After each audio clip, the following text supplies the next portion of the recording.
DSGS Private Limited Companies discussion, Psychology Department discussion, all department conference meeting, King personal team discussion.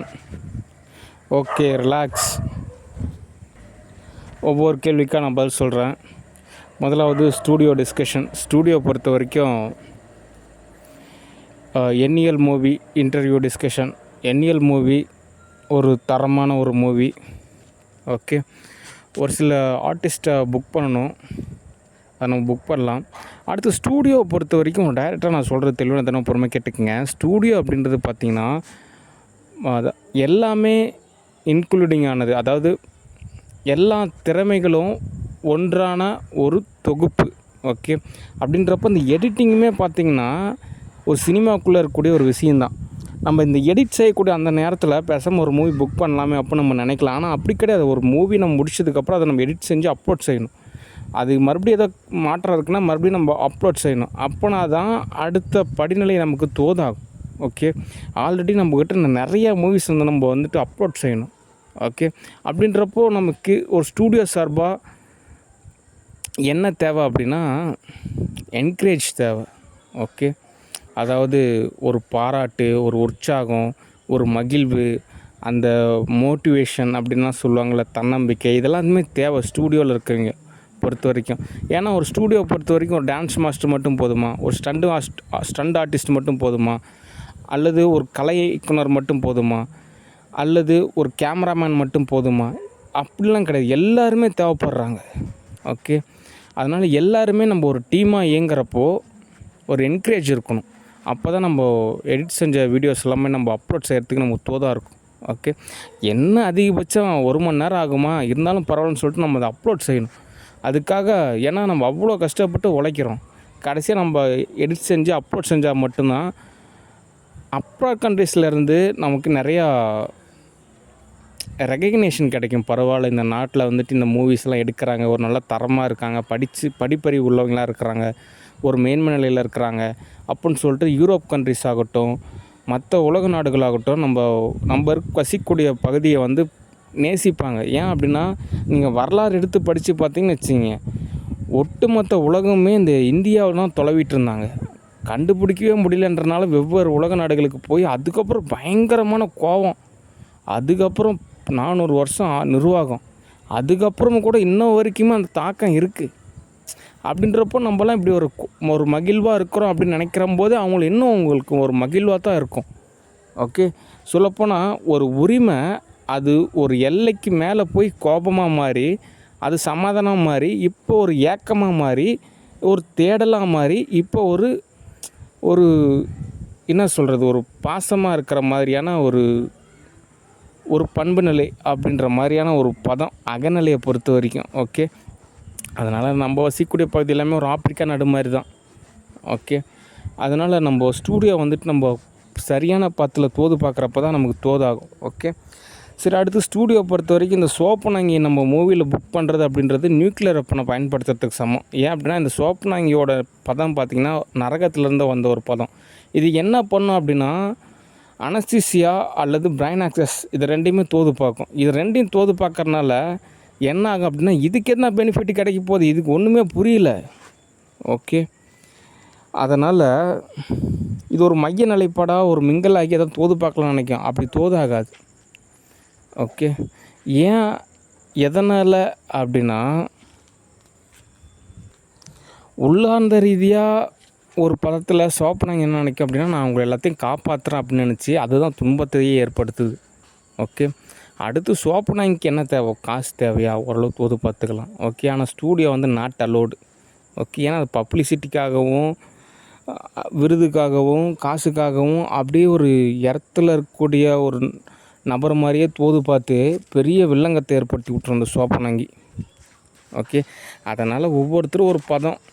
Okay, அதோட பதத்தை பொறுத்த வரைக்கும் ஒரு நார்மலாக ஒருத்தர் திருமணம் செஞ்சுக்கிட்டு ஒரு இல்லற வாழ்வியல் எப்படி வாழணுமோ அந்த மாதிரி பதம் தான் சோப்பனாங்கி தோதாகும். ஓகே, ஏன்னா அதை வந்த வேலையே என்னவோ அதை தான் அதை தோது பார்க்கணும். அதை விட்டுட்டு சோப்பனாங்கி என்ன பண்ணணும் அப்படின்னா ஸ்டூடியோவில் தோது பார்த்து ஏதோ தோது பார்த்துக்கலாம்னு நினைக்கிது, அதுவும் தோதாகாது. அதுக்கு இன்னொரு ஆழ்ந்த உள்ளார்ந்த ஒரு தகவல் என்ன சொல்கிறாங்க அப்படின்னா, அந்த சோப்பனாங்கி என்ன வேலை பார்க்குதுன்னா, ஜட்ஜு வேலை பார்க்குது, அடுத்து டைரக்டர் வேலை பார்க்குது. சோப்பனாங்கி வாசின்னு சொல்லிட்டு ஒரு மூவியில் நடிச்சிச்சு. அது ஒரு கோர்ட்டு சம்மந்தமான ஒரு மூவி. இந்த சோப்பனாங்கி என்ன நினச்சிக்குது, அந்த டைரக்டரை நான் தான் ஆக்சஸ் பண்ணுறேன் அப்படின்னு நினச்சிக்குது. ஆனால் அந்த டைரக்டர் சொன்ன ஸ்கிரிப்ட்டு, டயலாக்கு அதை தான் மனப்பாடம் செஞ்சு சோப்பனாங்கி அந்த படத்தில் நடிச்சுது. ஆனால் சோப்பனாங்கி என்ன நினச்சிக்குது, நான் அந்த டைரக்டருக்கே ஒரு படி மேலேன்னு நினச்சி அந்த டைரக்டரை பிடிச்சி ஆக்சஸ் பண்ணிக்கிட்டு பல வகையில் தோது பார்க்குது. அடுத்தது ஜட்ஜு வேலை பார்க்குது. அது அப்படிங்க, இது அப்படிங்க, அவங்க அப்படிங்க, இது எதுவுமே தோதாகாது. அதாவது இவங்களாம் அந்த அந்த ஜோதிடத்தில் படித்து பார்த்தீங்கன்னு வச்சுங்க, கிருதாயுகம், துவாபர யுகம், கலியுகம் அப்படிலாம் சொல்லுவாங்க. அது அந்த காலத்தில் இருந்த ஒரு யுகத்தில் வந்துருந்துச்சு அப்படின்னா எல்லாமே ஒரு ஸ்மூத்தாக இருந்திருக்கும். அந்த அந்த ஆன்மீக பதத்திலே இருக்கிறப்ப அது தோதாங்க. இப்போ நவீன உலகத்தில் வந்துட்டு அது தோது பார்க்குறதுன்றது யதார்த்த பதத்துக்கு நிறையா ரிஸ்க் இருக்குது. அதனால் சோப்பனாங்கி பொறுத்த வரைக்கும் என்ன தகவல், காசா வாங்கிக்கிங்க, மேரேஜா ஓகே, மற்றபடி ஸ்டூடியோ, ஆஃபீஸு, அதாவது கம்பெனி எதுவுமே உங்களுக்கு தோதாகாது. அப்படி தோது பார்த்தோம் அப்படின்னா உங்களுக்கும் டேமேஜு, மற்றவங்களுக்கும் டேமேஜு. அந்த பதத்தில் இருக்கிறனால சரியாக புரிஞ்சுக்கணும். உங்களுக்கு ஸ்டூடியோ அப்படின்றது தோதாகாது அப்படின்றத நீங்கள் சரியாக புரிஞ்சுக்கிட்டே, உங்களை நடிக்க வைக்கக்கூடாது அப்படிலாம் ஒன்றும் கிடையாது. உங்களை மூவியில் புக் பண்ணால் அது எரர் ஆகும். ஏன்னா அது வந்துட்டு இன்னும் உங்களுக்கு புரியுற மாதிரி சொன்னால் நரகத்துக்கே செய்யக்கூடிய ஒரு துரோகம் மாதிரி. ஏன்னா நீங்கள் நரகத்துலேருந்து வந்தீங்க, அங்கே இருக்கக்கூடிய ரூல்ஸ் அண்ட் ரெகுலேஷனை இங்கே ஃபாலோ செஞ்சால் தான் தோதாகும். இன்னும் உங்களுக்கு புரிகிற மாதிரி சொல்கிறேன் பாருங்கள். இப்போ நான் இங்கேருந்து அமெரிக்காவுக்கு போகிறேன். ஓகே, நான் ஏன் அமெரிக்காவுக்கு போகிறேன், கம்பெனி வேலைக்காக போகிறேன். அடுத்தது நான் ஸ்டான்ஃபோர்டில் படிக்க போகிறேன். இப்போ நான் அங்கே போயிட்டு ஸ்டான்ஃபோர்டில் படிக்கிறேன்னு சொல்லிட்டு தான் அமெரிக்காவுக்கு போகிறேன். நான் அங்கே போயிட்டு நான் வேறு ஏதோ ஒரு லேபர் கேட்டகரியில் வேலை செஞ்சிட்டு இருந்தேன்னா அது எப்படி ஒரு பதமாகும். அதே மாதிரி தான் சோப்பனாங்கியா நீங்கள் இங்கே இடத்துக்கு வந்தது எனக்கு சேவை செய்ய தான்.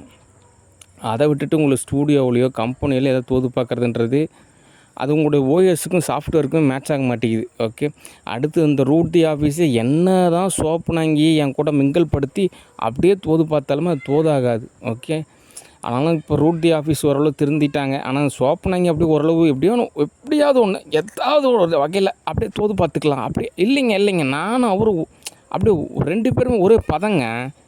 நாங்கள் 2 பேருமே ஒரே பதம். நீங்கள் அவருக்கு கொடுக்க வேண்டிய காசெல்லாம் ஏன்ட்டே கொடுங்க, நானே கொண்டு போய் அவர்கிட்ட கொடுத்துட்றேன். இந்த மாதிரிலாம் சொல்கிறதெல்லாம் தோதாகாது. ஊருப்பட்ட காசு இப்படி தான் சோப்பனாங்கி லவுட்டிட்டு போயிடுச்சு. ₹1 ₹2 கோடிக்கணக்கான காசு அங்கே ஆப்பர்ச்சுனிட்டி தரேன், இங்கே ஆப்பர்ச்சுனிட்டி தரேன். ஸ்டூடியோ, இந்த லாஸ்ட் ஸ்டூடியோ இந்த அளவுக்கு வறுமை நிலைக்கு காரணமே இந்த சோப்பனாங்கி தான். ஏன்னா எல்லாமே பதமாக வர வேண்டிய நேரத்தில் எல்லாத்தையும் சொதைப்பல் ஏற்படுத்தி விட்டுருச்சு.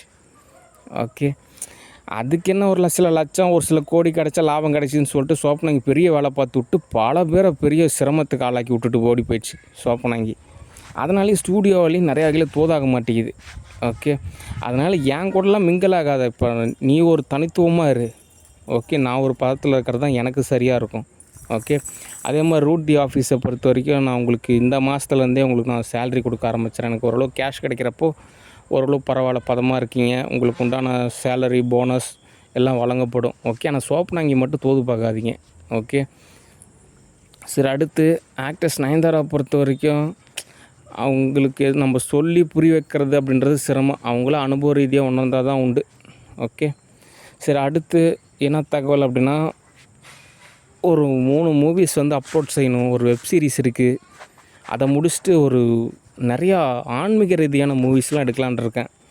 அந்த படத்துங்களுக்கெல்லாம் யார் டைரக்டர் அப்படின்னா சிம்பு தேவன் மற்றும் ஆர்ஜே பாலாஜி, இவங்க 2 பேரால் இந்த ஒரு மூவி வச்சுருக்கேன். நவகிரகம் சம்மந்தமான ஒரு மூவி. இந்த மாதிரி அதாவது சேவாதார் மூவிஸ் எல்லாமே எடுக்கலான் இருக்கேன். ஒரு 100 மூவியாவது, இந்த அம்மன் மூவி, இந்த மாதிரி இதிகாசம் சம்மந்தமான ஒரு 100 மூவிஸாவது புக் செஞ்சு அது படமாக எடுக்கலான் இருக்கேன். ஓகே, அதனால் இந்த இதிகாச சம்மந்தமான, இந்த ஸ்பிரிச்சுவல் சம்மந்தமான ஒரு மூவிஸ் எல்லாத்துக்கும் சிம்பு தேவன் மற்றும் ஆர்ஜே பாலாஜி இந்த 2 டைரக்டரும் ஒரு பதமாக இருப்பாங்க. நான் உங்களுக்கு விரைவிலே ஒரு மூவி புக் பண்ணுறேன், ஒரு நவகிரகம் சம்மந்தமான ஒரு மூவி. ஓகே, அடுத்து ஸ்டூடியோ பொறுத்த வரைக்கும் நிறைய ஆப்பர்ச்சுனிட்டி இருக்குது. கேஷு தான் தேவைப்படுது. கேஷ் மட்டும் நமக்கு ஓரளவு தோதாச்சுன்னா நிறையா பத்தில் தோது பார்க்கலாம். இந்த மாதிரி சோப்பனாங்கி இன்னும் ஒரு சில நபர் பேர் என்ன பண்ணுறாங்க அப்படின்னா, என்கிட்ட காசு வாங்கி தரேன், எனக்கு காசு அவருக்கு கொண்டு போய் கொடுத்துட்றாங்க, என்கிட்ட காசு கொடுங்கன்னு சொல்லிட்டு வாங்கி இவங்க லவட்டி ஓட்டி போயிடுறாங்க. இந்த மாதிரி மிஸ் அண்டர்ஸ்டாண்டிங்கால தான் இவ்வளோ இஷ்யூவாக இருக்குது. இல்லைன்னு வச்சுங்க, ஒவ்வொரு நிமிஷமுமே நம்ம வந்து செம்மையாக செலிப்ரேட் செய்யலாம். அப்படியே சொர்க்கமாக இருக்கும் போல் இருக்குது இந்த பூமி அப்படின்ற மாதிரி நம்ம வாழலாம். ஆனால் ஒரு சில பேர் செஞ்ச எரரால் தான் இவ்வளோ இஷ்யூவாக இருக்குது. இந்த ஆக்ட்ரஸ் நயன்தாரா கூட இந்த அக்கௌண்ட்ஸில் தான் பயங்கரமான ஒரு சொதப்பல், பயங்கரமான ஒரு டேமேஜ் ஏற்படுத்திட்டாங்க. இல்லைன்னா இவ்வளோ ரணரான எதுக்கு எல்லாம் நல்லபடியாக அமைஞ்சிருக்கும். ஓகே, அதனால் நம்ம அக்கௌண்ட்ஸில் மட்டும் ஓரளவு கரெக்டாக இருந்தோம் அப்படின்னா எல்லாருக்கும் ஓரளவு பதமான ஒரு வாழ்வியலை நம்ம அமைச்சிக்கலாம். ஓகே, சரி, அடுத்து government the office discussion. Government ஆஃபீஸை பொறுத்த வரைக்கும் ஆக்டர் விஜயை பொறுத்த வரைக்கும் என்ன தகவல் அப்படின்னா, இப்போ ஒரு முதலமைச்சர் நல்ல ஒரு பதம். ஓகே, ஆனாலும் யதார்த்த ரீதியாக வந்துட்டு பார்த்திங்கன்னா ஒரு தனி மனித சுதந்திரத்தில் நான் எப்பயும் தலையிட மாட்டேன்.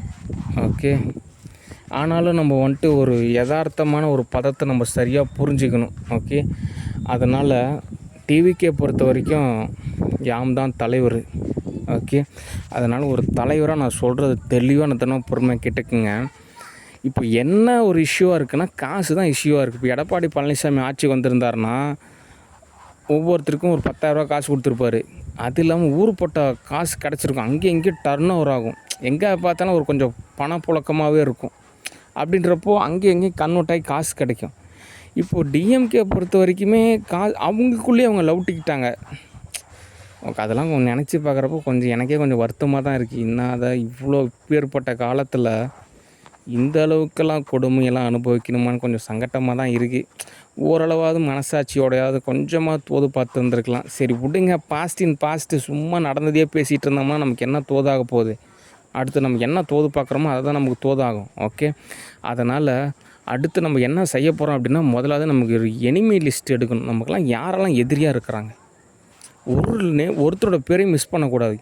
அதை கிட்டத்தட்ட 1,00,000 பேராக இருந்தாலும் சரி, இல்லை 100 கோடி பேராக இருந்தாலும் சரி, அவங்க எல்லா லிஸ்ட்டுமே எடுக்கணும் நம்ம. ஓகே, நமக்கு எனிமையெல்லாம் யாரெல்லாம் இருக்கா, நமக்கு எதிராக யாரெல்லாம் செயல்படுறா, அந்த லிஸ்ட் எல்லாத்தையும் நம்ம எடுக்கணும். ஓகே, அப்போ தான் நமக்கு ஓரளவு பாதுகாப்பு கிடைக்கும். அடுத்து நம்ம என்ன செய்ய போகிறோம் அப்படின்னா, பணப்புழக்கத்தை அதிகப்படுத்த போகிறோம். ஓகே, எல்லாருக்கும் என்ன தேவை? காசு தான் தேவை. அந்த காசு தான் ஒருத்தர் நல்லவராகவும் மாற்றுது, தீயவராகவும் மாற்றுது. அதனால் இப்போ எடப்பாடி பழனிசாமி ஆட்சியில் அவர் நிர்வகிச்சிருந்தாருன்னா எந்தளவுக்கு காசு கொடுத்துருப்பாரோ அதோட 3 மடங்கு காசு நம்ம கொடுக்கணும். ஓகே, ஸ்டாலின் ஒரு வேளை ஜெயிச்சிருந்தாருன்னா அவர் என்ன நல்லது செய்ய போகிறோம் அவரோட 10 மடங்கு நம்ம வந்துட்டு நல்லது செய்யணும். ஓகே, அதனால் இந்த விஷயத்தெல்லாம் நம்ம செயல்படுத்த போகிறோம், படிப்படியாக செயல்படுத்த போகிறோம். இப்போ ஒருத்தருக்கு 10,000 காசு தேவைப்படுதா, நம்மளால் முடிஞ்ச ஒரு தொகை ஒரு 4,000 7,000 கொடுக்கலாம். ஓகே, அதனால் எல்லா வகையிலும் பணப்புழக்கத்தை அதிகப்படுத்தணும். ஓகே, அதே மாதிரி இந்த முதலாம் வந்து பார்த்திங்கன்னா ஆட்சி நிர்வாகத்தை பொறுத்த வரைக்கும் கட்சி சார்ந்த நிர்வாகம் தான் இருக்கும். ஆனால் இப்போ எப்படி இருக்குன்னா, அரசாங்க அதிகாரி சார்ந்த ஒரு நிர்வாகமாக இருக்குது. அதாவது இந்த கேம் சேஞ்சர்னு சொல்லிட்டு ஒரு மூவி டைரக்டர் சங்கர் இயக்கியிருக்காரு. மவுண்டன் ஸ்டூடியோ ஆக்டர், அதாவது தெலுங்கு படம் நடிகர் ராம் சரண் நடிச்சிருக்காரு. அந்த படத்தில் பார்த்திங்கன்னா ஒரு அரசாங்க அதிகாரி சம்மந்தமான ஒரு படம். ஆனால் அந்த படம்லாம் இப்போ வந்து ரிலீஸ் ஆகிடுச்சுன்னா நல்ல ஒரு ரிசல்ட்டு கிடச்சிருக்கும். ஏன்னா இப்போ அந்த படத்தோட ரிசல்ட்டு தான் இப்போ இருக்கிற மாதிரி இருக்குது. அரசாங்க அதிகாரி சார்ந்து தான் ஒரு கவர்மெண்ட் இயங்குற மாதிரியான ஒரு சூழ்நிலை இருக்குது. அவங்களுமே ஒரு ஐடி கேம்பில் இருக்கக்கூடிய ஒரு ஸ்டாஃப் மாதிரி தான். ஓகே, ஆனாலும் இந்த கட்சி சார்ந்த நிர்வாகிகளை பொறுத்த வரைக்கும் ஒரு ஒரு ஒரு பதம் இருக்கும். அதாவது ஒன்ஸ் ஒரு டைம் ஒரு தித்திப்பை ஒரு உணர்ந்துட்டாங்கன்னு வச்சுக்கோங்க, கட்சியிலேருந்து வேறு எந்த பக்கமும் நம்ம தோது பார்க்குறது கொஞ்சம் சிரமமாக இருக்கும். கட்சியிலேருந்தே தோது பார்க்கலாமா அப்படின்ற மாதிரி தோது பார்க்குற மாதிரி ஒரு நிலை இருக்கும். ஓகே, அதனால் யதார்த்த ரீதியாக உங்களுக்கு கட்சி உங்களுக்கு ஆதரவு தரும், எத்தனை டெண்டராக இருந்தாலும் சரி, எத்தனை பிஸ்னஸ் ஆப்பர்ச்சுனிட்டியாக இருந்தாலும் சரி, எனக்கு ஓரளவு தோதாச்சுன்னா பரவாயில்ல. எனக்குமே பார்த்திங்கன்னா பர்சனல் அசிஸ்டண்ட்லாம் இருக்காங்க. சென்னையில் நமக்கு ஒரு வீடு கிடச்சிது அப்படின்னா உங்களுக்கு பல டீலிங் நான் வந்துட்டு உங்களுக்கு தோதாக அமைச்சு தருவேன். ஓகே, எனக்கு ஓரளவு கமிஷனு, எல்லாருக்கும் ஓரளவு கமிஷனு, அவ்வளோதான். அப்போ தான் நாடு வல்லரசாகும். ஒரு 100-1000 வருஷத்துக்கு அப்புறம் இந்த மாதிரி ஒருத்தர்லாம் நிர்வாகம் செஞ்சாங்க, அதனால தான் நாடு வல்லரசாச்சு, இப்போ எல்லோரும் நல்லா இருக்குன்னு ஒரு நினச்சி பார்ப்பாங்க. ஓகே, அட்லீஸ்ட் ஒரு 100 வருஷத்துக்கு அப்புறமாவது நினச்சி பார்ப்பாங்க, பரவாயில்லைங்க அவங்கலாம் அப்போ ஆட்சி செஞ்சாங்க, அதனாலலாம் இப்போ ஓரளவு எல்லாருமே அதாவது மக்களும் வறுமையாகலை, கட்சிக்காரங்களும் வறுமையாகலை, அரசாங்க அதிகாரிகளும் வறுமையாகலை, எல்லோரும் ஒரு பதத்தில் இருந்தாங்க. ஓரளவு எல்லாருமே ஓரளவு நேர்மையாக இருந்தாங்க. எல்லோரும் இப்போ நாடே வல்லரசாக இருக்குது. ரொம்ப உணுப்பாக இருக்கேன், ரொம்ப சுகுராக இருக்கேன், ரொம்ப உண்மையாக இருக்கேன், ரொம்ப நேர்மையாக இருக்கேன்னு சொல்லி லஞ்சமே வாங்காமல் எல்லோரும் ஒருத்தர் துன்புறுத்திக்கிட்டு கடைசி கடன்காரனாக மாறிவிட்டாங்க. அப்படி இல்லாமல் எல்லோரும் ஓரளவு புரிஞ்சுக்கிட்டு பதமாக நடந்துக்கிட்டாங்க. அந்த நாடு ஒரு தனித்துவம்ப்பா. அவங்க நாடு எவ்வளோ ஒரு நல்ல ஒரு ரூல்ஸ் அண்ட் ரெகுலேஷனை ஃபாலோ செஞ்சு அவங்க நல்லபடியாக வாழ்ந்துட்டாங்க. இப்போ எப்படி நம்ம சொல்கிறோம், அந்த ஒரு சில நாடுகளில் வந்து அந்த நாடெலாம் தனித்தனியாக இருக்கும். இப்போ வடகொரியா, தென்கொரியா, ஒரு சில நாடு அவங்களுக்குன்னே ஒரு தனி சட்டமே இருக்கும். ஓகே, அந்த மாதிரி இந்த நாடுகளுக்கு ஒரு சட்டம் இருந்தது, அந்த நாடு வந்து முன்னேறிட்டாங்க அப்படின்ற மாதிரி ஒரு பதம் இருக்கும். ஓகே, அதனால் காசு தான் தேவை. எடப்பாடி பழனிசாமி அவர் ஜெயிச்சிருந்தாருன்னா எனக்கு ஒரு 100 ஏக்கர் நிலம் தோது செஞ்சு கொடுத்துருப்பாரு. அவர் நினச்சா எனக்கு இப்போவுமே தோது செஞ்சு தரலாம். அவங்க ஒரு படிநிலை கடந்து போயிட்டாங்க. இதுக்கு மேலே தோது பார்க்குறது கொஞ்சம் சிரமம் தான். ஓகே, ஆனால் இருந்தாலும் அவர் எனக்கு தோது பார்க்குறது வந்து எம்ஜிஆர் யூனிவர்சிட்டி, அதுக்கப்புறம் அந்த வேதா இல்லம், அது 2 மட்டும் எனக்கு கிடச்சிருச்சுன்னா போதும். அவருக்கு ஒரு மனசு ஒரு என்ன சொல்கிறது, ஒரு ஆத்ம திருப்தி. இந்த 2 டாக்குமெண்ட்ஸும் எனக்கு கிடச்சிருச்சு அப்படின்னா அவருக்கு இன்னமும் தெரில ஒரு ஓகே, ஒரு ஏதோ ஒரு வகையில் ஒரு ஆத்ம வகையில் ஒரு திருப்தி ஆவார். ஏன்னா நிறையா டைம் அவர் எனக்கு அதை தான் சொல்லிகிட்டே இருக்கார். அந்த வேதா இல்லம் ஆகட்டும், அந்த எம்ஜிஆர் யூனிவர்சிட்டி ஆகட்டும், அது வேதா இல்லத்தோட இந்த எம்ஜிஆர் யூனிவர்சிட்டி தான் எனக்கு அவ்வளோவா தோது பார்த்துக்கிட்டே இருக்கார். ஓகே, சரி, அடுத்து எப்படி கன்வெர்ட்டான நிலையில் கேஷ் கிடைக்கும், கேஷுக்கு நம்ம என்ன பண்ணலாம், எப்படி பணப்புழக்கத்தை அதிகப்படுத்தலாம், என்ன செய்யலாம், அதை பற்றி நம்ம முதலாவது ரிசர்ச் செய்யணும், ஆராய்ச்சி செய்யணும், அதுக்கப்புறம் செயல்படுத்தணும். ரொம்ப தீவிரமாக இருக்கணும். அப்படியே அந்த தீவிரம் எப்படி கிடைக்கும், அப்படியே காசெல்லாம் ஒரு நாளைக்கு 3000 4000 சாப்பிட்டு இப்படி விடியங்காத்தால் அப்படி 3 மணிக்கெலாம் தூக்கம் கலைஞ்சி அப்படியே எந்திரிச்சு அப்படியே ஓடலாம் ஒரு 5 கிலோமீட்ரு. அப்படி ஒரு சுதந்திரமாகவும், அப்படி ஒரு தீவிரமாகவும், அப்படியே ஒரு என்ன சொல்கிற ஒரு உத்வேகத்தில் இருந்தால் தான் நாடானது மேம்படையும். ஏன்னா ஒரு தலைவரே வந்துட்டு பார்த்திங்கன்னா ரொம்ப ஏதோ ஒரு வகையில் என்ன பண்ண போகிறோமோ, ஏது பண்ண போகிறோமோ, என்ன ஆகுமோ, நாளைக்கு காலையில் பொழுது விடிட்டும் தோது பார்த்துக்கலாம், அப்படிலாம் ஒரு மாதிரி இருந்தாங்கன்னா மக்களும் என்ன பண்ணுவாங்க, ஒரு தலைவருக்கே அந்த நிலைமைனா மக்கள் என்ன பண்ணுவாங்க யோசிச்சு பாருங்கள். அதனால் ஒரு தலைவராக இருக்கக்கூடிய ஒரு நபர், அகநிலையை பொறுத்த வரைக்கும் நான் தலைவர், புறநிலையை பொறுத்த வரைக்கும் விஜய் அவர் தான் தலைவர், அவர் தான் இருக்கணும். அப்படி சரி, ஓகே, சினிமா வேறு, அரசியல் வேறு. சினிமாவில் நம்ம சிக்கனப்படுத்துகிற மாதிரி அரசியலில் வந்து சிக்கனப்படுத்துறது கொஞ்சம் சிரமம்தான். ஓகே, முதல்ல செலவு பண்ணுவோம், யாருக்கு என்ன தேவை கொஞ்சம் காசு செலவு பண்ணுவோம், அதுக்கப்புறம் சம்பாரிச்சிக்கலாம், ஓகே அப்படின்னு ஒரு பதம் இருக்கணும். ரொம்ப சுகுராக இருந்தோம்னா நிச்சயமாக சிரமம். ஓகே, ஒருவேளை அடுத்து நடக்கக்கூடிய உள்ளாட்சி தேர்தலில் தோற்று அடுத்து நடக்கக்கூடிய பொது தேர்தலையும் தோற்றுட்டிங்கன்னு வச்சுக்கிங்க, நீங்கள் நினச்சி பார்க்க முடியாத அளவுக்கு நரகத்தை நீங்கள் அனுபவிப்பீங்க. சும்மாலாம் விட மாட்டாங்க. எல்லாம் ஆல்ரெடி சம்பாரித்து பிஸ்னஸில் அதுதான் இன்வெஸ்ட்மெண்ட் செஞ்சு வச்சுருப்பாங்க. ஓகே, எந்த நாடும் வந்து கேட்க மாட்டாங்க. ஐநா அமைப்பாகட்டும் யாரும் வந்து கேட்க மாட்டாங்க. அவங்கவுங்க சுயமாக பொழைச்சிக்கிங்க அவ்வளோதான் அப்படின்ற மாதிரி தான் இருப்பாங்க. ஓகே, ஏதோ எனக்கு கொஞ்சம் செல்வாக்கு இருக்கிறனால ஓரளவு பதம். ஓகே, யதார்த்த ரீதியாக யோசிச்சு பாருங்கள். இப்படி நீங்கள்லாம் ஜப்பானாவது மீண்டு வந்துட்டாங்க, மற்ற நாடெலாம் இனிமேல் நியூக்ளியர் வெப்பனை விடுங்க, ஒரு பொருளாதார நிலையிலே வந்துட்டு பார்த்திங்கன்னா மீண்டு வர்றது நிச்சயமாக சிரமம். அதனால் ஒரு வேளை தோற்றுட்டிங்கன்னா நிச்சயமாக உங்களுக்கு நரகம் இருக்குது. வாழும்போது நரகம், அதுக்கப்புறமும் நரகத்தை உங்களுக்கு தோது செஞ்சு கொடுப்பாங்க. அதனால் ஜெபிக்கணும், அதுக்காக உழைக்கணும். அப்போ தான் பதம். அடுத்த உள்ளாட்சி தேர்தலுக்கு தேவையான விஷயத்தெல்லாம் இப்போ இந்த தோது பார்க்கணும். மக்களுக்கு தேவையானது என்ன, சரியான ஒரு நிர்வாகம் தான். நீங்கள் இது எல்லாமே தோதாக அமைச்சு கொடுத்துட்டிங்கன்னா எல்லாம் உங்களுக்கு பதமாக அமைச்சு கொடுப்பாங்க. இப்போ என்ன நீங்கள் என்ன காசு கொடுத்தீங்களா இல்லை என்ன எதிர்பார்த்தீங்க, போய் கேட்டீங்க, இந்த மாதிரி எல்லோரும் சேர்ந்து உங்களுக்கு ஜெயிக்க வச்சாங்க. ஓகே, நல்லது செஞ்சிங்கன்னா நல்லது நிச்சயமாக நடக்கும். ஓகே, அதனால் அடுத்து சில ரணமெல்லாம் இருக்குது, பயங்கரமான ரணமெல்லாம் இருக்குது. அதனால் இப்போலேருந்தே ரெடி ஆகணும். ஓகே, அடுத்து நம்மளோட பிஸ்னஸ் லிஸ்ட்டில் ஒரு 1000 பிஸ்னஸ் லிஸ்ட்டு நம்ம ஜாயின் பண்ண போகிறோம். ஓகே, ஏன்னா இந்த யதார்த்தமான விஷயத்தெல்லாம் புரியும்போது தான் தமிழ்நாடு வந்துட்டு ஒரு ஏழை நாடே கிடையாது, மிகப்பெரிய ஒரு பணக்கார நாடு. ஓகே, அவ்வளோ காசு இருக்குது. ஓகே, இங்கெல்லாம் இருக்கிறவங்கலாம் அப்படியே ஒரு என்ன சொல்கிறது, அப்படியே பல தலைமுறைக்கு உட்காந்து சாப்பிட்லாம். பொதுமக்களாக இருக்கிறவங்க கூட சாதாரணமாக போய் ஒரு லோன் எடுத்து ஒரு தொழில் நடத்தலாம். எவ்வளோ வசதி இருக்குது. அப்படிலாம் இருக்கக்கூடிய ஒரு யதார்த்தமான உண்மையே அதுதான். அப்படி தான் இருக்குது நிலவரமே. எல்லாம் ஓரளவு தோதும் அமைச்சு கொடுத்துட்டோம்னா போதும். ஒரு 1000 பிஸ்னஸ் இருந்துச்சுன்னா போதும், வருஷத்துக்கு இவ்வளோ நமக்கு லாபம் கிடைக்கும். அந்த காசு எடுத்து மக்களுக்கு செலவு செஞ்சாலும் மக்கள் இன்னும் மேம்படைவாங்க. பொருளாதாரம் எங்கேயோ போகும். ஓகே, மக்கள் தொகையிலே நம்ம ஓரளவு சமநிலையாக இருக்கணும். ஓகே, அடுத்து நாளைக்கு இதே மாதிரி நான் பேசுகிறது சிரமையா அப்படின்னா, இந்த மாதிரிலாம் பேசுகிறது அப்படின்றது ஒரு பதம் தேவைப்படுது. ஓகே, அதனால் என்ன தகவல் அப்படின்னா, சாப்பாடு நல்லா நியூட்ரிஷன் இருக்கணும், நல்லா தூங்கணும், நல்ல ஒரு ஹெல்த்தான ஒரு லைஃப் ஸ்டைல் இருக்கணும். நானும் ரொம்ப டேமேஜ் லெவலில் இருக்கேன். இந்த நிலமையில் நான் வந்துட்டு ஒரு என்ன சொல்கிறது, ஒரு சமூக ஆர்வலர் மாதிரியோ ஒரு தியாகி மாதிரியோ அல்லது அந்த சுதந்திர போராட்டத்தில் ஈடுபட்டாலும் அந்த மாதிரிலாம் பேசுகிறது நல்லது தான். லைக்ஸ் கிடைக்கும், ஒரு 100 வருஷத்துக்கு அப்புறம் பாராட்டுவாங்க, ஒரு 1000 வருஷத்துக்கு அப்புறம் செலவு வைப்பாங்க, ஒரு 10,000 வருஷத்துக்கு அப்புறம் ஒரு பல்கலைக்கழகமே பேர் வச்சு என் பேரில் இயங்குவாங்க. அதெல்லாம் ஓகே தான். தற்சமயம் நானும் ஓரளவு பதத்தில் தான் எல்லாமே தோது பார்க்கணும். ஓகே, அதனால் மக்களுக்கு சரியான உணவு தேவை. உணவு ஊறுபட்ட கலப்படம், சத்து எல்லாம் மாற்றி வச்சுப்புட்டாங்க. அது ஊறுபட்ட சத்து இருந்துச்சுனாலும் அறிவு இருந்துச்சுனாலும் எங்கே நமக்கு ஓட்டு போட மாட்டாங்க, நல்லபடியாக தோதும் அமைச்சு தர மாட்டாங்க அப்படின்னு நினச்சிக்கிறாங்க. அப்படிலாம் கிடையாது. நானே வந்துட்டு பார்த்திங்கன்னா அப்படிலாம் நினச்சதே கிடையாது. ஆனால் லாஸ்ட் டைம் ஒரு பொங்கல் ஃபெஸ்டிவல் நடந்தது. அதில் ஒரு வாரம் எல்லோரும் சந்தோஷமாக இருந்தாங்க, ஒட்டுமொத்த இந்தியாவுமே.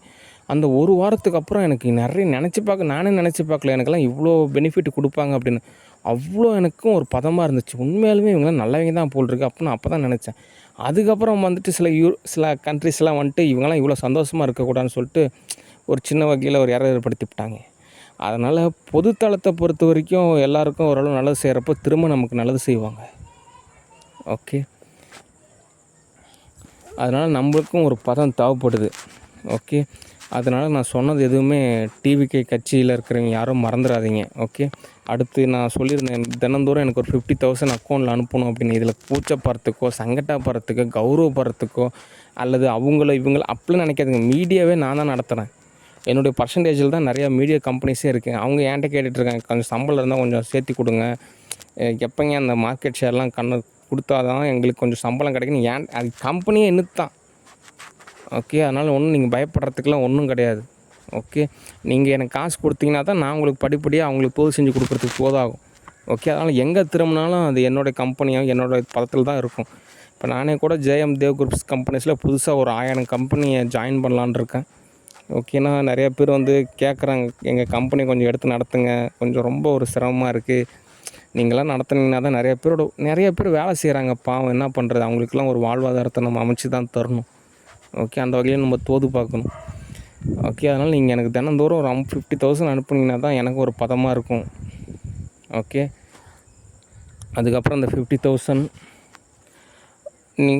அனுப்பும்போது நான் ஒவ்வொரு பதமாக தோது பார்க்குறப்போ நான் சொல்லுவேன், இந்த மாதிரி 1 lakh அனுப்புங்க. ஓகே, ஏன்னா சில கண்ட்ரீஸ்லேருந்து நான் ட்ரில்லியன் கணக்கில் கேஷ் கேட்டால் கொடுப்பாங்க. அந்த பணத்தை நம்ம இங்கே சேமித்து வைக்கிற அளவுக்கு பேங்கிங் சிஸ்டம் ஆகட்டும், இங்கே இருக்கக்கூடிய அக்கௌண்ட்ஸ் ஆகட்டும் ரொம்ப ஒரு இதாக இருக்குது. அதனால் பகுதியாக தான் பணம் வாங்குறதுன்றது தான் தோதாக இருக்கும். முதல்ல நம்ம இங்கே ஓரளவு தரமாக இருக்கும். அப்படி நீங்கள் தமிழ்நாட்டு நம்பர் 1 மாநிலங்க.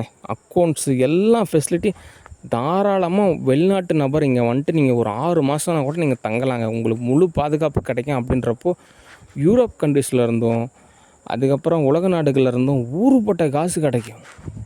ஓகே, அந்த காசெல்லாம் என்னோடய காசு தான், அதெல்லாம் எனக்கு கிடைக்கிறப்ப நான் செலவு செய்ய போகிறேன். அப்படின்றப்போ மேன்மை நிலை கிடைக்கும். ஓகே, இப்போ எப்படி யூஎஸ்ஏவில் வந்துட்டு ரெசிடென்சியாக இருக்காங்க இத்தனை பேர், அவங்களுக்குள்ளே எல்லாருக்குள்ளேயும் ஒரு ஒற்றுமையாக இருக்குது. ஓகே, அவ்வளோ பெரிய யூஎஸ்ஏ நாட்டில் எல்லாருமே ஒற்றுமையாக இருக்காங்க. ஓகே, அவ்வளோ ஒரு பதத்தில் இருக்காங்க. ஓகே, அதாவது ஒரு அப்பார்ட்மெண்ட்ஸ்னு வச்சுங்க, அந்த அப்பார்ட்மெண்ட்ஸில் இருக்கிறவங்க எல்லாருமே ஒற்றுமையாக இருக்காங்க. ஏன்னா பல வருஷமாக இருக்காங்க, அப்படின்ற மாதிரி. நீங்கள் இந்த லக்ஸுரி ஹோட்டல்ஸ்லாம் இருக்கும், அங்கே சில ரெசிடென்சிலாம் இருக்கும், அப்பப்போ போய் ஸ்டே பண்ணிட்டு வர மாதிரி. அங்கே இருக்கவங்கெல்லாம் கொஞ்சம் ஒற்றுமையாக இருப்பாங்க, ஒரு ஹோட்டல் மாதிரி அந்த மாதிரி. அதனால் இங்கே இருக்கக்கூடிய ஒரு 7 கோடி பேர், ஒரு 8 கோடி பேர் எப்பவுமே ஒரு பதத்தில் இருக்கணும். ஒரு படித்தவங்க எத்தனை பேர், படிக்காதவங்க எத்தனை பேர், வேலை தேடிட்டு இருக்கிறவங்க எத்தனை பேர், வேலையில் இருக்கிறவங்க எத்தனை பேர், எல்லாமே நமக்கு ஒரு அக்யூரேட்டாக இருக்கணும். ஓகே, அப்போ தான் யார் யாருக்கு என்னென்ன நமக்கு தோதோ எல்லாத்தையும் நம்ம அமைச்சு தரதுன்றது ஒரு பதமாக இருக்கும். ஓகே, அதனால் முழுமையான ஒரு 100% பாதுகாப்பான ஒரு மாநிலமாக இருக்கக்கூடிய தமிழ்நாட்டை நம்ம தோது பார்க்கணும். அதுக்கப்புறம் நமக்கெல்லாம் தோதாகிறப்போ நம்ம ஒரு கிங்டமாக அமைச்சிக்கலாம். ஓகே, அது இல்லாமல் கேரளாவுக்கும் ஒரு வரவேற்பு இருக்குது. அண்டை நாடுகளாக இருக்கக்கூடிய சில மாநிலங்களும் நாடுகளாக மாறுறப்போ நமக்கு ஊறுப்பட்ட சலுகை கிடைக்கும். வாழ்கிறப்பயே சொர்க்கத்தை அனுபவிக்கலாம். ஓகே, இத்தனை வருஷமாக நரகத்தை அனுபவிச்சுட்டு இருந்த அந்த கிழக்கு இந்தியா பகுதி, சேவாதார் பகுதி அப்படியே இனிமேல் பல வருடங்களுக்கு சொர்க்கத்தை அனுபவிக்கும். அதுக்கப்புறம் டெக்னாலஜியில் நம்ம ஒவ்வொரு வகையில் தோது பார்த்துக்கலாம். ஓகே, ஏன் அப்படின்னா நாளைக்கு காலையில் பேசுறது எனக்கு நிச்சயமாக சிரமம். ஏன்னா காலையில் எனக்கு நிறையா வேலை இருக்குது. உலகம் யூஎஸ்ஏல அங்கே நிறையா வேலை இருக்கும். நான் தோது பார்க்குறதுக்கு எனக்கு டைம் சரியாக போயிடும். அதனால தான் நான் நைட்டே தகவல் சொல்லிடுறேன். ஓகே, அதனால் எனக்கு கொஞ்சம் கேஷ் தேவைப்படுது. அதை மட்டும் தோது பாருங்கள். கவர்மெண்ட்டாக இருந்தாலும் சரி, ஸ்டூடியோவாக இருந்தாலும் சரி. அடுத்து தேவன் ஃபவுண்டேஷன் நம்ம தோது பார்க்கலாம். தேவன் ஃபவுண்டேஷனை பொறுத்த வரைக்கும், இந்த பயோவிஸை பொறுத்த வரைக்கும் அங்கே வேலை செய்யக்கூடிய ஸ்டாஃபுங்க ஒருத்தர் எரரு. அந்த ரேவதி அவங்கள பொறுத்த வரைக்கும் நீங்கள் வேறு கம்பெனியில் போய் ஜாயின் பண்ணிக்கலாம். மேக்ஸிமம் அந்த கம்பெனி உங்களுக்கு தோதாகாது. என்கிட்ட காசு இருந்துச்சுன்னா கூட நான் அந்த மாதிரி என்னோடய டிஎஸ்டிஎஸ் ப்ரைவேட் லிமிடெட் கம்பெனிஸ்லேயே அந்த வேலைக்கு சேர்ந்துக்குங்க. காலையில் ஒரு 10 மணிக்கு வாங்க, ஒரு 5 மணிக்கு போயிடுங்க. ஒரு மாதம் ஆனால் ஒரு சம்பளம் தருவேன். இப்போ தான் நானே படிப்படியாக தோது பார்த்துட்ருக்கேன். அதனால் அவங்களுக்கு நடக்கக்கூடிய எரர் எல்லாத்துக்கும் ஏதோ ஒரு வகையில் தீர்வு அப்படின்றப்போ நான் வேணால் ஒரு டெபாசிட் ரெசிப்ட் கேஷ் வேணால் கொடுக்குறேன். ஓகே, வெயிட் பண்ணுங்கள். ஓகே, ஏன்னா ஒரு நல்ல கேரக்டரு, நல்ல ஒரு ஆத்துமா. ஓகே, அந்த கிரிப்டோ கரன்சியில் எனக்கு ஓரளவு தோது பார்த்து கொடுத்தாங்க. ஓகே, நல்ல ஒரு நபர். ஓகே, சரி, அடுத்து ஃபேமிலி டிஸ்கஷன். ஃபேமிலியை பொறுத்த வரைக்கும் என்ன தகவல் அப்படின்னா, எங்கள் பணமரத்துப்பட்டியில் எங்கள் ஃபேமிலி எதிராக செயல்படுறவங்க சரண்யா, அப்புறம் கணபதி அப்படின்னு சொல்லிட்டு ஒரு 2 கேரக்டர் தான். அவங்க ஆல்ரெடி மெட்ராஸில் இருந்தாங்க. அதுக்கப்புறம் இங்கே வந்து பஞ்சம்பளைக்கு வந்தாங்க. அப்புறம் இங்கே வந்து தோது பார்த்துட்ருக்காங்க. இவங்க என்னை காப்பாற்றுறேன்னு சொல்கிறாங்க, அதே சமயத்தில் ஃபேமிலி ஏற்படுத்துகிறாங்க. என்ன காரணம்னு ஒரு குழப்பமாக இருக்குது. அவங்களுக்கு ஒரு தங்கச்சி இருந்துச்சு, ரோஜா, அதுவும் கல்யாணம் பண்ணிட்டு போய் நல்லா தான் பிழைக்கிது. எதனால் இவ்வளோ ஏதோ சம்திங் எரர். அந்த கணபதி கொத்து வேலை தான் செய்கிறான், ஆனால் அப்படி இருந்து எனக்கு எதிராகவே அவன் செயல்படுறான். எந்த ஒரு கொத்துக்காரனும் சரி, கன்ஸ்ட்ரக்ஷனில் இருக்கிறவங்க சரி, என்னை மீறி எந்த வேலையும் செய்ய மாட்டாங்க. யதார்த்த ரீதியாக அப்படி இப்படி பேசினாலும் எனக்குள்ளே எல்லோரும் ஒரு அமைதியாக இருப்பாங்க. அந்த மெட்ராஸில் இருக்கக்கூடிய மகேஸ்வரன்லேருந்து பெரிய பெரிய இன்ஜினியர் வரைக்குமே எல்லாருக்குமே ஒரு பதம் இருக்கும். ஆனால் இவன் மட்டும் சம்திங் கொஞ்சம் எரராக இருக்கான். அந்த எல்லை கோட்டிலேருந்து இவன் மட்டும் கொஞ்சம் விலகி இருக்கிறான். விலகி இருக்கிறது மட்டும் இல்லாமல் இவன் ஏன் வந்துட்டு என் தம்பியை வந்து ஃபோக்கஸ் பண்ணுறான், சம்திங் ஃபேமிலிக்குள்ளே ஏன் எரர் ஏற்படுத்துகிறான் அப்படின்னு ஒரு கொஸ்டினாக இருக்குது. என் தம்பி அவனுக்கு என்னன்னே புரியல. அவன் எதனால் என்ன பிரச்சனை அப்படின்னா, கிட்டத்தட்ட அந்த உறவு முறையில் கிட்டத்தட்ட 70% பிரச்சனைக்கு காரணமே கலவியில் தான் காரணம். ஓகே, அப்படின்னு சொல்கிறாங்க. அதாவது இந்த செக்ஸ் எஜுகேஷனை ஸ்கூல்லேயே சொல்லி கொடுத்துருக்கணும். அந்த ஆண் வந்துட்டு பெண்ணை ஜெயிக்கணும்னு நினைக்கிறாங்க, பெண்ணு வந்து ஆணை ஜெயிக்கணும்னு நினைக்கிறாங்க. இவங்க 2 பேருக்குள்ளேயே சண்டை போட்டுக்கிறதுனால மற்றவங்களோட சொந்த பந்தம், சமுதாயம், தொழில், இதை பற்றிலாம் அவங்களுக்கு கவனமே போக மாட்டேங்குது. இவங்க 2 பேரும் ஒருத்தர் ஜெயிக்கணும்னு நினைக்கிறாங்க. அது எப்படி? 2 பேரும் பார்ட்னர், 2 பேரும் ஒற்றுமையாக இருக்கணும். அதை மாற்றிட்டு நீ என்ன பழி வாங்குற, நான் உன்னை பழி வாங்குறேன். அகநிலையில் அப்போ தான் 2 பேரும் மாற்றி சண்டை போட்டுக்கிறாங்க. அப்புறம் எப்படி தீர்வு கிடைக்கும்? இந்த கரப்பாம்பூச்சி என்ன பண்ணுறான், அவன் கூட்டிகிட்டு வந்த கேரக்டர் கூட சண்டை போடுறான். அந்த கேரக்டர் என்ன பண்ணுது, கரப்பாம்பூச்சி கூட சண்டை போடுது. 2 பேரும் அகநிலையில் சண்டை போட்டுக்கிறாங்க, புறநிலையில் சந்தோஷமாக இருக்கிற மாதிரி காமிச்சிக்கிறாங்க. இதெல்லாம் நான் சொல்கிறதுல நானோ டெக்னாலஜி. ஓகே, அப்படி உளவியல் ரீதியாக சண்டை போடுறப்போ நம்ம மற்றவங்க யாருமே அவங்களுக்கு தெரிய மாட்டாங்க. அண்ணரை வந்துட்டு கஷ்டப்பட்டுருக்காரு, அவரை காப்பாற்றணும்னு தோணாது. அப்பா வந்துட்டு கஷ்டப்படுறாங்க, அம்மா கஷ்டப்படுது, அதெல்லாம் நினச்சி கூட பார்க்க மாட்டேங்கிறாங்க. ஒரு இன்வெஸ்டர் கேட்டகரிக்கே வரமாட்டேங்கிறாங்க. சரி, நம்ம இப்படியே வேலை செஞ்சுட்டு இருந்தால் எத்தனை வருஷத்துக்கு வேலை செய்கிறது? கடைசியாக நம்ம திடீர்னு வேலையை விட்டு நிறுத்திவிட்டான்னு என்ன பண்ணுறது? ஒரு இன்வெஸ்டர் கேட்டகரிக்கு வரணும். சரி ஓகே, நம்ம ஏதோ ஒரு லோனாவது வாங்கி ஒரு பிஸ்னஸாவது ஒன்று ஆரம்பிக்கலாம். ஓகே, மெல்ல மெல்ல அந்த லோனையும் கட்டிட்டு பிஸ்னஸை கொஞ்சம் ஸ்டார்ட் செஞ்சு வாழ்க்கையில் எப்படியாவது உருப்புற வழியை பார்க்கலாம். அப்படி நினைக்க மாட்டேங்கிறாங்க. ஏதாவது ஒரு அசம்பாவிதம் நடக்கட்டும், இருக்கிற நகையை வச்சு அடமானம் வச்சு ஹாஸ்பிட்டலுக்கு போயிட்டு அப்படியே உருகலாம். இவங்கெல்லாம் ஒரு ஒரு எக்ஸ்ட்ரீமான ஒரு துன்பத்தை எதிர்பார்த்துக்கிட்டே இருக்காங்க. உளவியல் ரீதியாக ஏதாவது ஒரு நெருடலான ஒரு சம்பவம் நடக்கணும், இருக்கிற நகையெல்லாம் விற்கணும், அப்படியே நடுத்தருவுக்கு வரணும். அப்படி தான் உணர்வு நிலையை வெளிப்படுத்துகிற மாதிரி தன்னை நினச்சிக்கிறாங்க. அப்படின்னா மட்டும்தான் இவங்கெல்லாம் செயல்படுவாங்க. அந்த ஒரு நெருடல் இதுக்கு மேலே வந்துட்டு துன்பமான ஒரு இக்கட்டான ஒரு நிலமை. அப்படின்றப்ப தான் அவங்க வந்துட்டு சரி ஓகே, இதுக்கு மேலே இந்த நகையெல்லாம் நம்ம பயன்படுத்துறது சிரமம், இது அடமானம் வைக்கலாம், இதுக்கு மேலே நம்ம அப்படி ஒரு துன்பத்தை இவங்க உளவியல் ரீதியாக எதிர்பார்க்குறாங்க. அது நடக்கணும்னு நினைக்கிறாங்க. அப்படி ஆகக்கூடாது. ஓகே, எவ்வளோ பதமாக அவ்வளோ பதமாக இருந்துகிட்டே போதும். இதே சமுதாயத்தோட ஒரு போட்டி. அவங்க எப்படி சமுதாயத்தில் எப்படி பிழைக்கிறாங்க, மெத்த வீடு, காரு, பேங்க் பேலன்ஸு, அவங்க வந்து அக்செப்ட் பண்ணிக்கணும். சர்டிஃபிகேட் எதிர்பார்க்குறாங்க. எல்லாருக்கிட்டையும் ஒரு சர்டிஃபிகேட் நாங்கள் பாருங்கள், எங்களுக்கு ஒரு நீங்கள் கரெக்டாக இருக்கீங்க, இந்தாங்க உங்களுக்கு ஒரு சர்டிஃபிகேட் கொடுக்குறோம். இப்படி ஒவ்வொருத்திட்டையும் போய் ஒரு முத்திரை வாங்கிக்கிட்டே இருந்தால் அது எப்போ போகிறது? ஏன்னா பல உலக நாடு இருக்குது, எத்தனை பேர் இருக்குங்க, எல்லாத்துட்டையும் போய் ஒரு சர்டிஃபிகேட் வாங்க முடியுமா? அது வாங்கினா தான் சரியாக இருக்குமா? ஓகே, அதனால் இந்த உளவியல் ரீதியான ஒரு விஷயம் இருக்குது. அதனால் கொஞ்ச நாளைக்கு இந்த களவியல் பற்றின ஒரு விஷயத்தெல்லாம் நம்ம நிறைய விஷயம் கற்றுக்கணும். அடுத்து உரிமை.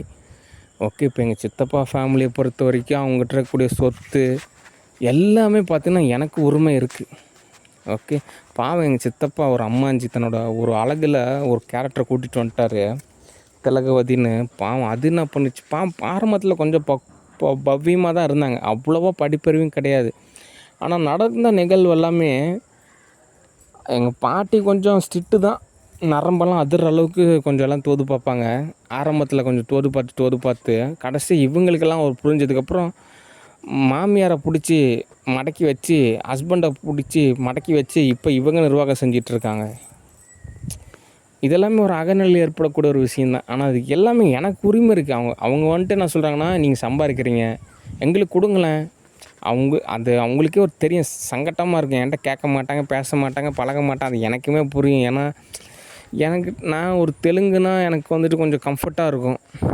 ஓகே, தமிழ்னால் நம்ம வந்துட்டு ஒரு மூணாம் மனுஷன் மாதிரியே இருக்கிற மாதிரி இருக்குது. ஏன்னா நம்ம என்ன சொன்னாலும் புரிய மாட்டேங்குது. அதனால் ஓகே, அதனால் இவங்க வந்துட்டு தமிழா, அதனால் நான் வந்துட்டு அப்படியும் ஒரு உளவியல் ரீதியாக எதிர்பார்க்குறாங்க. ஏதாவது ஒரு நீங்கள் சம்பாதிக்கிறீங்கள, ஒரு உரிமையாக வந்து கேட்குறாங்க, எனக்கு கொஞ்சம் காசு கொடுங்களேன் அப்படின்னு. எனக்கெல்லாம் அப்படிலாம் கிடையாது. நான் வந்து எதுவும் காசு வேணுமா சொல்லுங்கள், நான் கொடுத்துருவேன். ஓகே, அதுக்காக துன்புறுத்த தேவையில்ல, வயிற்ற பிடிச்சலாம் இழுக்க தேவையில்ல. ஓகே, அதனால் இப்போ எனக்கு முழு உரிமையுமே இருக்குது அவங்க சொத்தெல்லாம் எடுத்து அனுபவிக்கிறதுக்கு. ஓகே, ஆனால் இந்த கரப்பாம்பூச்சிக்கு புரியல, எதுக்கு அவங்க மூணாம் மனசு தள்ளி வைக்கிறான். அவங்ககிட்ட காசு வாங்குகிறோம், வட்டிக்கு கொடுக்குறோம், சண்டை போடலாம், இப்படி நினைக்கிறனால வந்துட்டு பேச மாட்டேங்கிறான். எங்கள் அண்ணாருக்கு போய் கொஞ்சம் காசு தேவைப்படுதுங்க, கொஞ்சம் கொடுங்க, அவர் திரும்ப கொடுத்துருவார். அவன் பேசுகிறதுக்கு தயங்குறான். அவன் என்ன நினச்சிக்கிறான், அவனுக்கு வந்து உரிமையே இல்லைன்னு நினச்சிக்கிறான். சித்தப்பா அப்படின்ற ஒரு கேரக்டரே கிடையாது, நம்ம தனியாக சுயமாக பொழைச்சிக்கலாம் அப்படின்னு நான் நினைக்கிறேன். அப்படிலாம் இருக்கக்கூட, உரிமை கேட்கணும். அவங்கவுங்களுக்கு உண்டான ஒரு உரிமை இருக்குது. இன்றைக்கி நான் கூட ஏன் பிஸ்னஸ் லிஸ்ட்டை புக் பண்ணேன் அப்படின்னா, இந்த யூஎஸ்ஏல வந்துட்டு நான் தோது பார்க்குறப்போ இங்கே இருக்கக்கூடிய கவர்மெண்ட் அதிகாரிகளாம் சொன்னாங்க, இந்த நாடு உங்கள் நாடு தாங்க, இங்கே இருக்கிற காசு எடுத்து செலவு பண்ணுங்க அப்படின்னாங்க. அப்போ அவங்க சொல்லும் போது தான் எனக்கே தோணுச்சு, ஆமாம் இல்லை, இது நம்ம நாடு, நமக்கும் உரிமை இருக்குல்ல. சரி, ஒரு 1000 பிஸ்னஸ் ஆரம்பிக்கலாம். ஓகே, கொஞ்சம் அமௌண்ட் எடுத்து செலவு பண்ணலாம். ஆல்ரெடி கேரளாவை சொல்லிட்டாங்க, இந்த மாதிரி உங்களுக்கு நாங்கள் எல்லாம் தோதாகிறப்போ ஏடிஎம் கார்டு கொடுத்துட்றோம், காசு கொடுத்துட்றோம், எங்கள் பேங்க் அக்கௌண்ட்டில் எடுத்து நீங்கள் செலவு பண்ணுங்கள் அப்படின்ட்டாங்க. அதுக்கு என்ன காரணம் அப்படின்னா, நார்த் இந்தியாவெலாம் அவங்க பார்க்குறாங்க, உலக நாடுகள்லாம் பார்க்குறாங்க. ஐயோ அப்பா, இவ்வளோ கொடுமையாக இருக்கே, ரணமாக இருக்கே, 500 நோட்டுக்கு மேலே ₹1 இல்லை, என்னென்ன பிரச்சனை இருக்குது. எல்லா நியூஸுமே எல்லா மாநிலத்துக்குமே போகுது. அவங்க எல்லா நியூஸுமே படிக்கிறாங்க, ஸ்பேஸ்லேருந்து எல்லா நியூஸுமே படிக்கிறாங்க. ஏன் அதானிலேருந்து எல்லா நியூஸுமே அவங்க படிக்கிறப்போ அட்டா எங்கே சுற்றினாலும் இவ்வளோ ரணமாக இருக்குது. அது எவ்வளோ பரவாயில்ல, சத்தியமாக சொல்கிறேன், இவரே எவ்வளோ பரவாயில்ல. ஏன்னா இவர் அதிகபட்சம் ஸ்டூடியோவை தான் ரன் பண்ணுறாரு. அதுலேயும் பார்த்திங்கன்னா ஓரளவு லாபம் சம்பாரித்து ஓரளவு பதமாக தான் இருக்கார். அதுக்கு நிஜமாலுமே சொல்கிறேன், இவர் பரவாயில்லைங்க அப்படின்னு சொல்லிட்டு தான் அவங்க என்ன தோது பார்க்குறாங்க. ஓகே, அது எனக்குமே புரியும். ஓகே, சரி, ஓகே, நானும் ஒரு பாத்தில் இருக்கேன், அதனால் நானும் புரிஞ்சுக்குவேன். அதனால் அவங்க வந்துட்டு தாராளமாக எங்கள் காசு எடுத்து செலவு பண்ணலாம், அவங்களுக்கு முழு சுதந்திரம் இருக்குது அப்படின்றாங்க. அதனால் நான் கேரளாவுக்கு ஓரளவு எல்லாமே தோதும் அமைச்சு தர்றேன். ஓகே. ஆனால் வந்து சபரிமலை இஷ்யூ மட்டும்தான் இருக்குது. அதையும் ஓரளவு சால்வ் பண்ணிட்டேன் அப்படின்னா கேரளா இஸ் ஃபைன். சரி, அப்படின்ற போது தான் இவங்க சொன்னாங்க, ஓ ஆமாம் நமக்கு உரிமை இருக்குது. ஓகே, நம்ம ஒரு 1000 கம்பெனி ஆரம்பிக்கலாம், எல்லாருக்கும் வேலை கொடுக்கலாம், நாட்டையே நம்ம வளர்ச்சாக மாற்றலாம். ஏன்னா என் உரிமை எனக்கு தெரியுது. அதே மாதிரி தான் ஒவ்வொருத்தருக்கும் ஒரு உரிமை இருக்குது. அந்த உரிமையை சரியாக புரிஞ்சிக்கணும். அதே சமயத்தில் எச்சுஸ்தியாக நடந்துக்கூடாது, மிஸ் அண்டர்ஸ்டாண்டிங்காகவும் புரிஞ்சிக்கக்கூடாது. ஓகே. அதனால் ஃபேமிலியை பொறுத்த வரைக்கும் உரிமை என்னன்னு புரியல. அண்ணன் சம்பாதிக்கிறார் ஸ்டூடியோவில், சரி ஓகே கேட்கலாம், அண்ணங்கிட்ட போய் கேட்கலாம், எனக்கு ஒரு 10 கோடி ரூபா கொடுங்கண்ணா, நான் ஒரு தொழில் பண்ணுறேன் அப்படி. ஓ 10 கோடி ரூபா வேணுமா, சரி வாங்கிக்கோ, நல்லபடியாக தொழில் நடத்து, நான் தாராளமாக கொடுப்பேன். ஓகே. ஆனால் இப்போ இவன் யோசிக்கிறான், அண்ணனுக்கு 10,000 காசு வாங்கி தோது செஞ்சு கொடுக்கலாமா வேணாமா, இல்லை ரணமாகட்டும், சித்திரவதை ஆகட்டும், கொடுமையை அனுபவிக்கட்டும், என்ன நடக்க போகுது எக்ஸ்ட்ரீமாக. பாவம் இவன் வந்துட்டு தனியாக இருந்தால் ஒன்றும் தெரிவிக்காது, இவன் கூட்டிகிட்டு வந்த கேரக்டர் கூட சேர்த்துலாம் கொடுமைப்படுத்துகிறான். இப்போ அவங்க என்ன பண்ணுவாங்க. உண்மையாலுமே அந்த பொண்ணு கொஞ்சம் நல்ல பொண்ணு தான், இருந்தாலும் உண்மையாலும் ஒரு பாராட்டு இருக்குது. ஏன்னா இவ்வளோ ரணகாலத்துலேயுமே வந்துட்டு எங்கள் ஃபேமிலி கூட தோதாக இருக்கிறப்போ நானும் எவ்வளோ போராடுறேன். ஆனால் எனக்கும் ஒரு லிமிட்டேஷன் இருக்குது. ஆனால் முடிஞ்ச வரைக்கும் நான் பாதுகாக்கிறேன். ஓகே. அதனால் நான் இவனுக்காகலாம் பேசலை, அவன் கூட்டிகிட்டு வந்த கேரக்டர் ஒரு பாதுகாப்பு கொடுக்கணும். 1000 தான் இருந்தாலும் எங்கள் ஃபேமிலியை சார்ந்து வந்துட்டாங்க அப்படின்றப்போ நாங்கள் தான் பாதுகாப்பு கொடுக்கணும். ஓகே. இவனுக்கு ஒன்றுமே கிடையாது. இவன் எவ்வளோ துன்பத்தோட உச்சம் என்னவாக இருக்கும், துன்பத்தோட உச்சம் என்னவாக இருக்கும். வேலை போயிடும், வீடு போயிடும், நடுத்தருவில் நடு ரோட்டில் உட்காந்து சாப்பிட்லாமா, நடு ரோட்டில் உட்காந்து வாழ்ந்துக்கலாமா, இன்னும் உச்சம் என்னவாக இருக்கும். அப்படி அவன் முயற்சி பண்ணுறான். அது முறை கிடையாது. ஓகே. அது சரி கிடையாது. ஓகே. அதனால் அந்த பொண்ணுக்கு பாதுகாப்பு கொடுக்கணும், எந்த வகையிலையும் யாருக்கும் துன்புறுத்தக்கூடாது. ஓகே. ஏன்னா எங்கள் ஃபேமிலி சார்ந்த நிறையா விஷயம் இருக்கும், அதுக்கு அவங்களுக்கு என்ன தெரியும். ஓகே. அதனால் அவங்களுக்கு பாதுகாப்பு கொடுக்கணும். அவங்களுக்காகத்தான் நான் இந்த மாதிரி தெளிவாக எல்லாத்தையும் ஓரளவு இந்த கரப்பாம்பூச்சிக்கு புரிகிற மாதிரி சொல்லி தோதாக அமைச்சு தரேன். ஓகே. இவனுக்கு புரியல, ஆசிரமம் அப்படின்றது இவனுக்கு ஒரு சொர்க்கமாக நினச்சிக்கிறாங்க. அப்படிலாம் கிடையாது. ஓகே. அவன் இன்னும் அந்த எம்ப்ளாய்மெண்ட் கேட்டகரியிலேருந்தே வரமாட்டேங்கிறான். செல்ஃப் எம்ப்ளாயி கேட்டகரிக்கு வரணும், பிஸ்னஸ் கேட்டகரிக்கு வரணும், இன்வெஸ்ட்மெண்ட் கேட்டகரிக்கு வரணும்னு புரிய மாட்டேங்குது. சரி, இவனுக்கு புரியலன்னா என்ன, அவன் கூட்டிகிட்டு வந்த கேரக்டருக்காக புரிஞ்சிச்சுன்னா கூட போதும். வாழ்வானது ஓரளவு துன்பம் இல்லாமல் ஓரளவு ஒரு பதமாக அமைச்சிக்குவாங்க. அடுத்து குழந்தை வேணுன்றதுக்காக உங்களை ரொம்ப வருத்திக்காதீங்க. ஓகே. நிறையா பேருக்கு ஒரு 5 வருஷத்துக்கு அப்புறம் குழந்தை பிறந்திருக்கு, 10 வருஷத்துக்கு அப்புறம் பிறந்திருக்கு. அது ஒவ்வொருத்தருக்கும் ஒரு பயாலஜிக்கல் சிஸ்டம் இருக்கும். பொறுமையாக தோது பார்த்துக்கலாம், ஒன்றும் அவசரம் இல்லை. என்னப்போ அப்படின்னா இப்போ பதமாக தோது பார்த்துக்கலாம், ஒன்றும் அவசரம் இல்லை. ஓரளவு சம்பாரிச்சிட்டு எல்லாமே தோது பார்த்துக்கலாம். எதுக்கு மனசை போட்டு உடம்பை போட்டு இவ்வளோ வருத்திக்கிறீங்க. ஓகே. கொஞ்சம் ரிலாக்ஸாக இருங்க. ஓகே. சரி, அடுத்து என்ன தோது அப்படின்றத நான் சொல்லிடுறேன். இப்போ எனக்கு என்ன தேவை அப்படின்னா ஒரு வேலை தான் தேவை, கொஞ்சம் காசு தேவை. ஏன்னா வேலை இருந்தால் தான் காசு கிடைக்கும். ஓகே. காசுக்காக நம்ம எதாவது வகையில் தோது பார்த்தோம் அப்படின்னா அது இப்போ இருக்கக்கூடிய நிலைமையில் தோது ஆகிறது கொஞ்சம் சிரமம்தான். ஓகே. அதனால் நம்ம ஒரு நியாயமாக நடந்துக்கிட்டோம் அப்படின்னா நமக்கு நிறையா வகையில் ப்ராஃபிட் கிடைக்கும். ஓகே. அந்த வகையில் எனக்கு யூஎஸ்ஏல எல்லா பதமும் தோதாக இருக்குது. ஓகே. சரி, இப்போ என்ன தகவல் அப்படின்னா அந்த ஸ்போக்கன் இங்கிலீஷ் கிளாஸுக்கு டைம் ஸ்பெண்ட் பண்ணணும், டிரைவிங் கிளாஸுக்கு டைம் ஸ்பெண்ட் பண்ணணும், அதுக்கப்புறம் அந்த CC+ லாங்குவேஜ் கற்றுக்கிறதுக்கு டைம் ஸ்பெண்ட் பண்ணணும், அதுக்கப்புறம் ஸ்டூடியோவிலையும் கொஞ்சம் டைம் ஸ்பெண்ட் பண்ணணும். நான் ஒரு வேலைக்கு போகலான் இருக்கேன், அது கொஞ்சம் காசு தேவைப்படுது. அடுத்து எல்லாமே நான் தோதாக அமைச்சிக்குவேன். எனக்கு இப்போதைக்கு தேவை காசு மட்டும்தான். ஓகே. அதை மட்டும் எனக்கு தோதாக அமைஞ்சிச்சுன்னா நான் ஓரளவு தோது பார்த்துக்குவேன். ஒருவேளை எனக்கு ஓரளவு கிடைக்கக்கூடிய கேஷ் வச்சு கூட நான் ஒரு வேலைக்கு போய் கூட நான் ஒவ்வொன்றா தோது பார்த்துக்குவேன். ஒன்றும் அவ்வளோ ட்ரெஸ் எடுத்துக்கணும் அப்படின்லாம் இல்லை, ஓரளவு பதமாகவே தோது பார்த்துக்குவேன். ஓகே. ஆனால் இருந்தாலும் பர்சனல் அசிஸ்டண்ட்டாக இருக்கிறவங்க ஒரு சில பேர் கொஞ்சம் ஆர்வமாக இருந்தாங்க. என்னங்க தலைவர் நீ ஸ்டேட்டஸ் அப்படின்றதுனால தான் நான் தெளிவாக இருக்கக்கூடிய நிலவரத்தை நான் தெளிவாக உங்களுக்கு புரிகிற மாதிரி சொல்கிறேன். அப்போ தான் வந்துட்டு நம்ம அடுத்தது என்ன பண்ணலாம், அடுத்து நம்ம என்ன வகையில் தோதாக அமைச்சிக்கலாம், அடுத்து நம்ம எந்த பதத்தில் வந்துட்டு இயங்கலாம் அப்படின்றதுக்கெல்லாம் ஒரு பாதை கிடைக்கும். ஓகே. அந்த பாதையில் பயணிக்கிறப்ப தான் நமக்கு ஒரு தீர்வு கிடைக்கும். ஓகே. தீர்வு கிடைக்கிறப்ப தான் நமக்கு ஒரு மேன்மை அப்படின்றது உறுதியாகும். ஓகே. அடுத்து USA மற்றும் ரஷ்யா, அப்புறம் சைனா, அதுக்கப்புறம் இத்தாலி, இப்படி ஒவ்வொரு நாடுமே இருக்குது. அந்த ஒவ்வொரு நாட்டுக்கும் நான் தனித்தனியாக ஆஃபீஸ் ஒர்க் செய்கிறது அப்படின்றது தான் ஒரு சரியான பதமாக அமையும். ஓகே. அதனால் ஒவ்வொரு நாட்டுக்கும் நான் ஒவ்வொரு பத்தில் தோது பார்த்தா தான் ஒரு சரியான ஒரு தீர்வாக இருக்கும். ஓகே. எல்லா ஒரே நாடுகளில் இருக்கக்கூடிய ரூல்ஸ் அண்ட் ரெகுலேஷனை மற்ற நாடுகளுக்கும் நம்ம தோது பார்க்குறப்போ அது தோதாகிறது கொஞ்சம் சிரமமாக இருக்குது. ஏன் அப்படின்னா ஒவ்வொரு நாடும் ஒவ்வொரு பதத்தில் இருக்குது. ஓகே. அதனால் பொறுமையாக காத்திருங்க. நானே உங்களுக்கு ஒவ்வொரு வகையில் நான் உங்களுக்கு தோதாக அமைச்சு தரேன். ஓகே. மற்றபடி புறநிலையில் எனக்கு கேஷ் தேவைப்படுது, அதுக்காக அகநிலையில் வந்துட்டு நீங்கள் ஜெபம் செய்யலாம், ஒரு நன்றி உணர்வாக இருக்கலாம். ஓகே. அப்படின்ற பதத்தில் கூட நிறையா வகையில் எனக்கு எல்லாமே தோதாக அமையும். ஓகே. சரி. நன்றி, வணக்கம், பாய்.